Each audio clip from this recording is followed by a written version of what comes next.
观众朋友们，大家好，欢迎收看《活在5点》，我是今天的主持人米莉。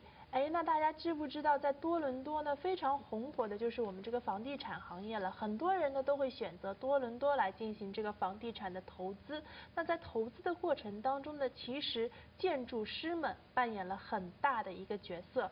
那他们呢，在我们的投资当中呢，其实是可以帮我们选到非常好的一些这个地点的。那我们今天呢，很高兴的邀请到了2位资深的建筑师做客我们的节目间。那首先呢，请2位做一个简单的自我介绍。So first of all, can you two do a self-introduction?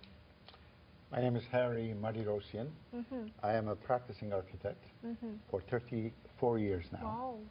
And in the province of Ontario, from the city of Toronto. So I have had a very good cross-section of many different projects.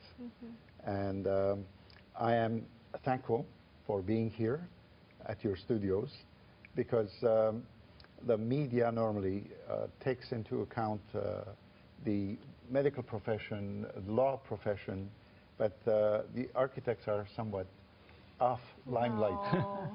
And this is first opportunity. I really like what you are doing, and I think this is the opportunity for keeping the public knowledgeable about any project, even the house they live in, or any other transaction that they do in real estate, to understand the role of the architect, why we have architects, the second oldest profession in the world.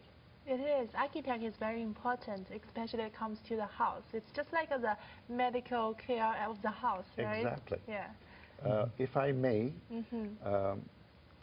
the doctor deals with your sickness, yes, skin within. Architect is from the skin out to your environment. Exactly. So this is equal to what a doctor does. Exactly. I agree with you. Exactly. Jim 好。哎，你好，你好，咱们又见面了啊！今天是我第2次来到咱们节目了。我是 Jim 啊，建筑设计师。今天呢和我的搭档Harry 一起来跟大家分享一下这个推倒重建中的艺术。好的，谢谢。So we are going to talk about how to selecting the land today. As an architect for many years, so can you give us some good ideas of how to choosing the land? Certainly. Choosing a land, normally the concept comes into a purchaser, yourself or anybody that wants to buy a house or buy industrial building like this or commercial building. So the need is within the person. And if he consults the architect to guide him to find the proper location, one has to be well aware of the municipality, the services that are already existing. If you're buying a house and you have children, you should look around and see what kind of social amenities exist within that community, so that your travel distance will be shortened.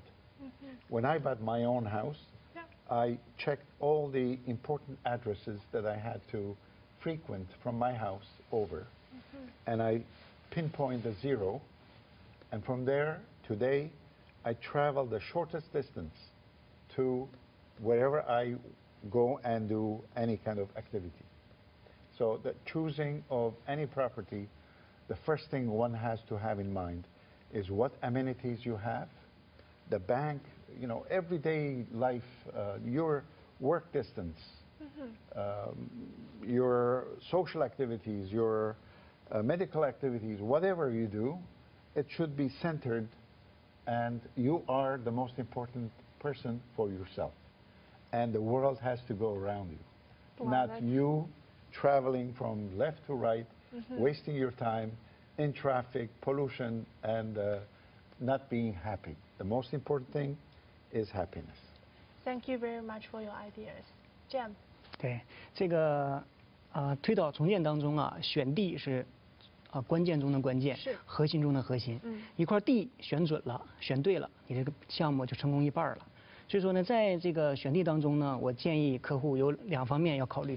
第一方面要考虑地周围的大环境，这周围有没有小区，有没有商场，有没有这些公交是不是方便，有的甚至是周围有没有墓地，它直接影响到你这个土地的价值。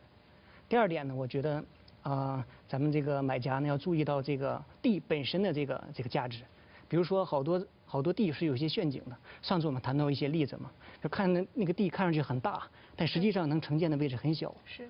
比如说我们在那个选地当中一定要注意2件事，有个叫 easement line。You know we have the project survey plan. You see the easement line, the dashed line. Yes. So sometimes we can know construction on there. Exactly. So people before they buy the land, they have to carefully to check that. Exactly. Yeah. This is if you're hired to do that. I had one case example, if I may. Somebody came to me for industrial building. He said, I'm going to do expansion to my business, and I have this property, and I want to do a big expansion at the back. I said, have you done your zoning search? He said, what's that? I said, well, that's something very important. Yes. The building from its face to the outside your property lines. He said, no, I haven't. I said, I can do it for you. He had already done conditional purchase, paying $27,000 down payment. I went, did the search. I gave him one letter with my seal, explaining to him that he can't do it. Because he discovered afterwards that Bell Canada, hydro, gas, everything was passing at the back on his property through. One of them was TransCanada. Yeah. So you have to stay at least 10, 15 feet away from these services, Right. and then you have no land. On grass, it looks very nice, but below there is so much that you cannot go into that space. Right. So your land has no value. Exactly. You have to dig in to see what's really going under it. Exactly. Under the land. Yes. Right. Yes. Okay. Yeah. 对，所以说呢，我想说呢，就是3点，客户一定要注意。第一点呢，就是这块地是不是保护区，对，你能不能给承建。第二点，注意到那个 easement line， 那叫缓冲区，就是你在上面是不可以建，即便那个地是你在你的 property 上面，但是也不是你可以随便承建的。第3点就要注意上面有很多树，树也不是可以随便砍伐的，因为树是属于政府的。对，那这个里面还是有很多东西需要考虑，如果不是专业人士的话，很可能就会漏掉。对，对。So we are going to talk about the old house reconstruction today, right? So we are wondering, so sometimes we need a permits to the old house reconstruction. So we want to know, how do you apply for the permits? I didn't understand well. Keeping the existing house or demolishing? Demolish everything and to design and build a new one. Okay, the options are several. At times you have an old building you want to demolish because it has no value. At times you can make an addition to the existing. Right.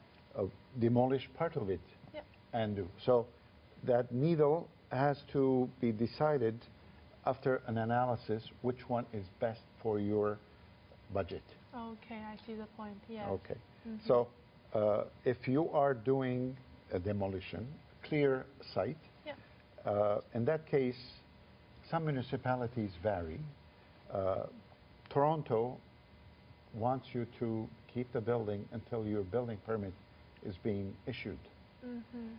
Whereas Mississauga, I just discovered, requires you to demolish first and then get the permit. Wow, that's a precondition. That's interesting. So each municipality has its own regulation, and you have to know this beforehand so that you can progress accordingly.